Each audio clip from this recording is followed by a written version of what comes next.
Good morning, children. How are you? Class 7. Today is your second class. Date is 28/4. Subject आपका Hindi language है। First chapter में हमने भाषा, लिपि और व्याकरण के बारे में समझा था। पहले भी मैंने बताया आपको कि ये दो चैप्टर जो है आपका मोस्ट इम्पॉर्टेंट है आगे के ग्रामर को समझने के लिए, और इसमें आपको प्राइमरी लेवल से छोटी छोटी बिंदुओं पे ज़्यादा ध्यान देना होगा। समथिंग मैंने कुछ इम्पॉर्टेंट इंस्ट्रक्शन दिए हैं आपको कॉपी के बारे में। हिंदी लिटरेचर एक कॉपी लेनी है, पेज मैक्सिमम होनी चाहिए आपकी 180। Hindi language 1 copy, page 180। मैंने जो आपको हिंदी लैंग्वेज में फर्स्ट चैप्टर में पढ़ाया है और रिटन वर्क जो होमवर्क दिया है वो आप हिंदी लैंग्वेज की कॉपी में करोगे, और जो वर्ड हाइलाइटेड होंगे उसी वर्ड को आप ब्लू या ब्लैक पेन से डार्क करके अपनी कॉपी में लिखेंगे। नाउ वी स्टार्ट चैप्टर 2, वर्ण विचार आपका टॉपिक है। वर्ण विचार, पहले हम इसकी परिभाषा को समझेंगे।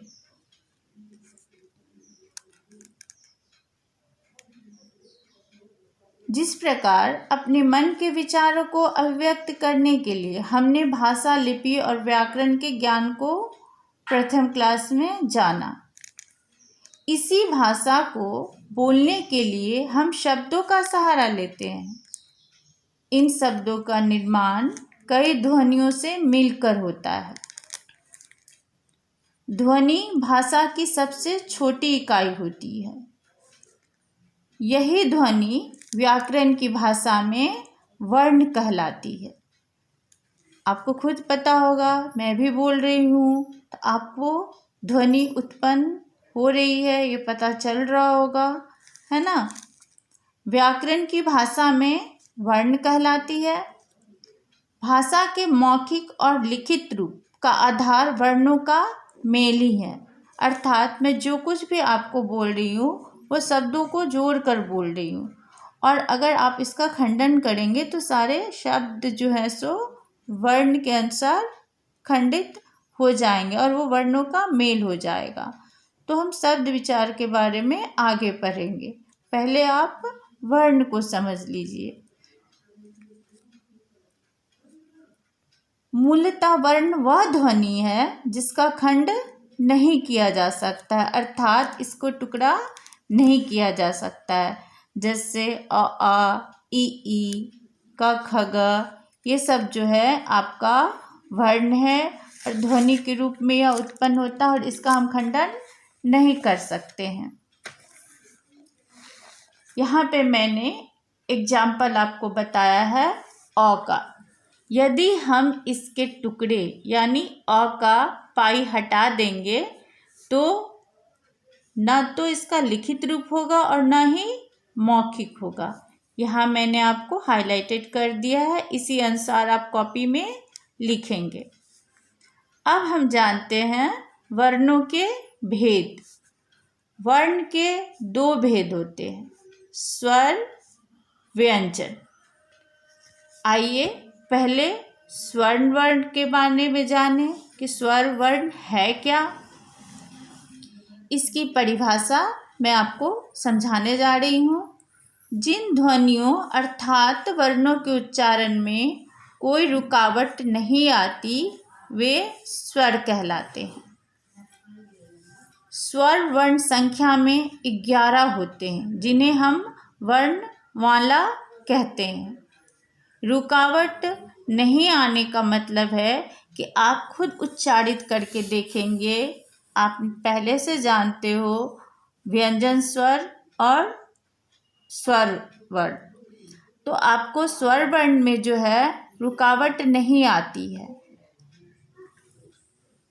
आ ई उ री ए ऐ ओ औ। ये जो है संख्या में 11 है और इसको मैंने क्रमबद्ध तरीके से यहाँ पे लिखा है, अर्थात एक माला जैसी तैयार किया है मैंने। इसी तरह से आप कॉपी में भी उसको लिख लेंगे। अब आइए कि मात्राएं के बारे में हम जानकारी हासिल करें। स्वरों का उच्चारण अपने आप में स्वतंत्र रूप से होता है। स्वर वर्ण व्यंजन वर्ण के साथ मिलकर मात्रा के रूप में बोले या लिखे जाते हैं। प्रत्येक स्वर वर्ण का एक चिन्ह होता है जो उसकी मात्रा कहलाती है। चिल्ड्रन, स्वर मात्रा के रूप में व्यंजन का मिला रूप होता है, यानी स्वर जो है सो स्वतंत्र रूप से ही बोले जाते हैं, जो आप इस संख्या में देख रहे हो। और जब आप व्यंजन वर्ण को जानेंगे तो देखेंगे कि व्यंजन वर्ण जो है स्वर्ण वर्ण की सहायता से ही बोले जा सकते हैं। आइए अब जानेंगे स्वरों के प्रकार। स्वर के 3 भेद होते हैं। यहाँ भी मैंने आपको हाईलाइटेड कर दिया है, जिससे आपको पढ़ने और समझने में इजी लगेगा। स्वर के 3 भेद होते हैं जो उनके उच्चारण में लगने वाले समय के आधार पर होते हैं।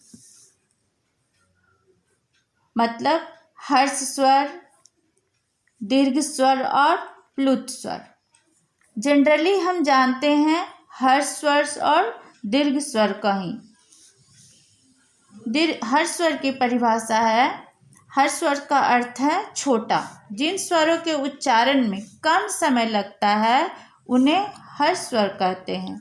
ये संख्या में 4 हैं, जैसे अ, ई, उ, री। मैंने उच्चारित किया तो आपको महसूस हो गया होगा कि इसमें बहुत कम समय लगा हमें उच्चारण करने में। दीर्घ स्वर, इंग्लिश में इसको लॉन्ग वॉवेल्स भी कहते हैं। इसको भी मैंने बॉक्स के एरो में डाल दिया है, क्योंकि इसका अधिकतर प्रयोग हम सेंटेंसेस में, शब्दों में करते आए हैं, पढ़ते आए हैं अपने बुक में, रिटन वर्क में।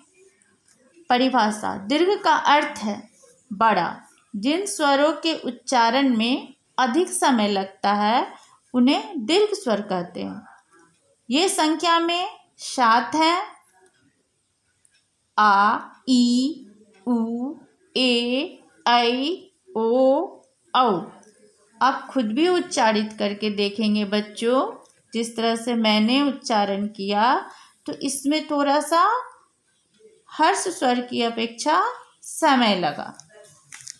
आप इसको भी अपनी कॉपी में, हिंदी लैंग्वेज की कॉपी में जो भी मैंने रिटन वर्क दिया है उसको लिख लेंगे, क्योंकि ये संक्षिप्त रूप में आपको समझाया गया है और संक्षिप्त रूप में ये विस्तृत रूप से इसकी जानकारी दी गई है। अब आइए कि व्यंजन क्या है। इंग्लिश में इसको कॉन्सोनेंट्स भी कहते हैं। व्यंजन की परिभाषा है, व्यंजन वर्ण बिना स्वर्ण वर्ण की सहायता से नहीं बोले जा सकते हैं और नहीं लिखे जा सकते हैं। यानी व्यंजन वर्ण जब भी हम उच्चारित करेंगे या लिखेंगे तो स्वर्ण वर्ण जो है सो वो उसका छिपा रूप होता है। वो कैसे, ये व्यंजन माला के द्वारा मैंने कॉपी में दर्शाया है। इसको भी जिस तरीके से मैंने हाईलाइटेड किया है, बॉक्स बना के लिखा है, आप उसी प्रकार से अपनी हिंदी लैंग्वेज की कॉपी में लिखने का प्रयास करेंगे।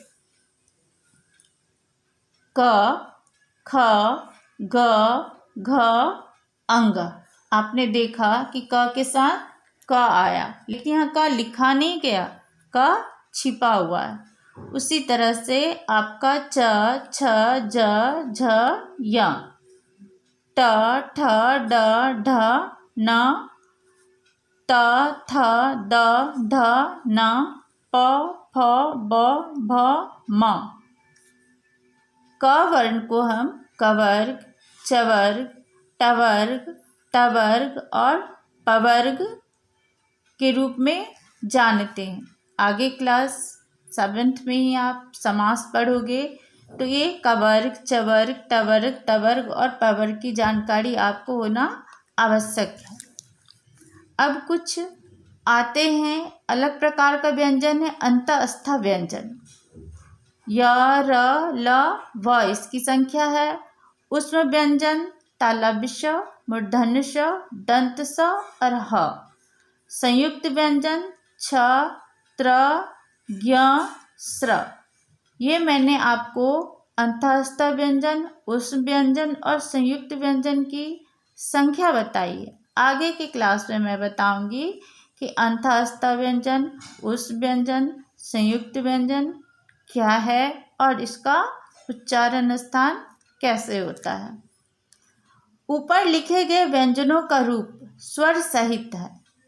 स्वर रहित व्यंजनों को हम हलंत लगाकर लिख सकते हैं। व्यंजनों का उच्चारण अस्वर की सहायता के बिना नहीं किया जा सकता है। जैसे मैंने कवर को पढ़ के आपको समझा दिया गया है कि व्यंजनों का रूप जो है स्वर सहित होता है, यानी व्यंजन जब हम लिखते हैं या बोलते हैं तो स्वर के साथ ही इसकी प्रक्रिया होती है।